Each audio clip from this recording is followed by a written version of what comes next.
देख रहे हैं एकल सत्य न्यूज, हौसला हमारा, आवाज आपकी। नमस्कार, मैं सूफिया खान, आप देख रहे हैं एकल सत्य न्यूज। गरीबी के अंधकार में डूबे परिवारों के जीवन में रोशनी लाने का एक गरीब युवती का प्रयास। राजधानी भोपाल के वार्ड नंबर 58 में लोक शिक्षा निर्माण कस्तूरबा नगर के सामने फुटपाथ पर अपना जीवन बिताने वाली युवती ने गरीबी दूर करने का यंत्र खोज निकाला है। शीतल युगे खुद फुटपाथ पर जीवन यापन करने के बावजूद भी 10वीं कक्षा तक पढ़ाई कर चुकी हैं और अब फुटपाथ पर रहने वाले सैकड़ों बच्चों का भविष्य बनाने के प्रयास में जुट गई हैं। शीतल युगे ने बताया कि मैं और मेरा पूरा परिवार शुरू से ही लोक शिक्षा निर्माण के सामने फुटपाथ पर रहते हैं और मैंने 10वीं क्लास पास कर ली है।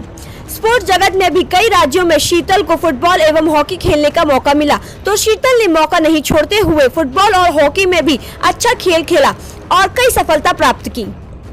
स्पोर्ट्स सर्टिफिकेट होने के बावजूद भी आज भी इतनी होनहार युवती अपना जीवन अंधकार में ही बिताने पर मजबूर है, क्योंकि इसके पास बड़ा कारण यह है कि यह परिवार जीवन भर फुटपाथ पर ही अपनी जिंदगी बिता लेता है। इनके पास सरकारी कोई भी दस्तावेज नहीं है, इसलिए मसीहा बनकर इनकी मदद के लिए समाज सेवी संयुक्त मानवाधिकार एवं अपराध नियंत्रण ब्यूरो की प्रदेश कोऑर्डिनेटर भारती जैन पहुंची और उन्होंने फुटपाथ पर शीतल से शिक्षा ले रहे सैकड़ों बच्चों को कॉपी किताब एवं खाने पीने की सामग्री वितरित की।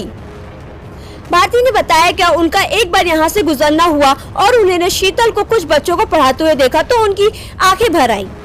जब से ही भारती द्वारा शीतल के फुटपाथ पर चल रहे स्कूल में कुछ न कुछ व्यवस्था की जाती है, जिससे कि गरीब बच्चों को भी शिक्षा का हक मिल सके, जिससे वे अपने जीवन को बदलने में सफल हो सके। बस्ती में रहने वाले अधिकतर बच्चे कम उम्र से ही तरह तरह के नशे के आदी हो जाते हैं। इन बच्चों को नशे से दूर रखने के लिए शीतल ने बंगलों में काम छोड़कर इन बच्चों के भविष्य के लिए अपना जीवन लगा दिया है और इन बच्चों को सही दिशा देने के लिए कई समाज सेवी संगठनों से शीतल उइके ने बताया कि समाज सेवी भारती जैन जैसे लोगों को हमें अगर सहयोग मिल जाए तो हम लोगों को जीवन भी शिक्षा की रोशनी में हो जाएगी।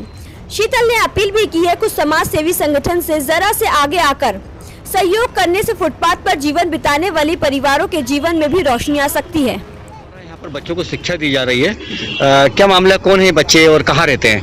ये चित्रकूट बस्ती है, यहाँ पर रहते हैं और मेरे साथ ही रहते हैं ये बच्चे।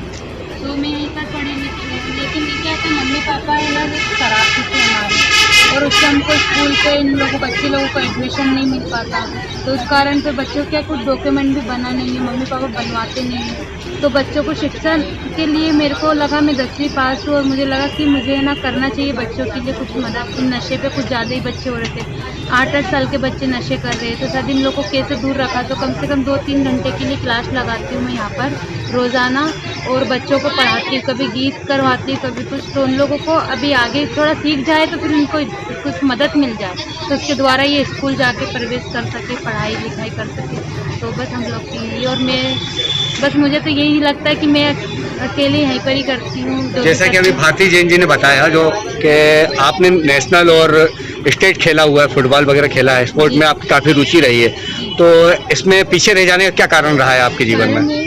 मेरे घर वालों मुझे सपोर्ट नहीं कर पाए, माता पिता शराब पीते हैं और भाई बहनों की जवाबदारी आ गई और काम करना था, तो काम करती थी मैं बंगलों पे झाड़ू पोछा बर्तन, लेकिन वो काम भी छूट गई मेरे, और अब मेरे पास कोई काम ही नहीं है। मैं काम के लिए बहुत परेशान हूँ, रूम किराए से रहती हूँ, लेकिन वो भी नहीं, और कुछ मदद भी नहीं मिल पाता मुझे कि मतलब मैं अपना कर पाऊँ, और खास मम्मी पापा की सपोर्ट नहीं है मेरे साथ में, ये दिक्कत है। चलिए एक बार आपको पूरा नाम और एड्रेस बताइए। मेरा नाम शीतल उइके है, मैं गौतम नगर शीतल ढाई बस्ती पे रहती, वार्ड 18। और मैं कुछ बोलना है? हाँ, ये बोलना चाहती हूँ कि मतलब जब ये भारती मैम आई थी हमारे पास में देखने, हम पढ़ा रही थी, तो बच्चों को देखने आई थी, तो मुझसे पूछी थी कि बेटा इसमें क्या मतलब इनको मदद की ज़रूरत है क्या। तो सबसे ज़्यादा मुझे लगा कि इनको कॉपी पेंसिल और ये रबड़ का ज़रूरत है, तो मैंने मैडम से बोली थी, तो मैडम ने उन लोग क्या बच्चों को कॉपी किताब पेंसिल वगैरह बांटी और कुछ मिठाइयाँ लगा। आपके द्वारा यहाँ पर वार्ड 58 के अंदर बच्चों को कुछ किताबें बांटते देखा गया है, क्या मामला है, क्या कौन है ये बच्चे? नमस्कार, मैं हूँ भारती समाज सेवी। मैं इसी रास्ते से अपने ऑफिस आती जाती हूँ वार्ड 58 के, तो मैंने देखा कि इधर कुछ बच्चे हैं जो शेड में बैठ के पढ़ाई कर रहे हैं। इन्हें एक युवती पढ़ा रही है जब मैंने आकर उस व्यक्ति से बात करी तो उसने अपना नाम शीतल बताया और उसका कहना ये है कि ये वो बच्चे हैं जो स्ट्रीट साइड्स पे भीख मांगते हैं गरीबी के अभाव से और नशे में लुप्त रहते हैं। तो उनको इन गलत आदतों से बचाने के लिए वो युक्ति ने बीड़ा उठाया कि वो युक्ति इन्हीं के बीच ही है शीतल, कि इन बच्चों को पढ़ाएं, नशे से दूर रखें, कहीं ना कहीं एंगेज रखें, ताकि जो आगे पढ़ नहीं पाई तो कम से कम इन बच्चों को सही रास्ता दिखाए, सही मार्गदर्शन करके उन्हें एक प्रॉपर फ्यूचर और करियर दे। लेकिन परेशानी इधर ये है कि शीतल भी एक अच्छी स्पोर्ट्स प्लेयर है, हॉकी और फुटबॉल खेलती है, नेशनल लेवल स्टेट लेवल सब खेल चुकी है, बट कहीं ना कहीं वही पैसों के अभाव से वो आगे नहीं बढ़ पाई है। तो मैं ये चाह रही हूँ कि शीतल जैसे इन बच्चों की यहाँ मदद की जाए, उनको आगे लाया जाए, ताकि वो नशा या भीख जैसे गलत रास्तों पे ना जाके शिक्षा, जो आज की सबसे ज़्यादा बेसिक ज़रूरी है हर इंसान के लिए अपने करियर बनाने के लिए, तो इन बच्चों को भी इसी तरह शिक्षा मिले और वो भी कुछ अपने जीवन में आगे बढ़े, इन गलत जगहों पे इन्वॉल्व ना होके। धन्यवाद।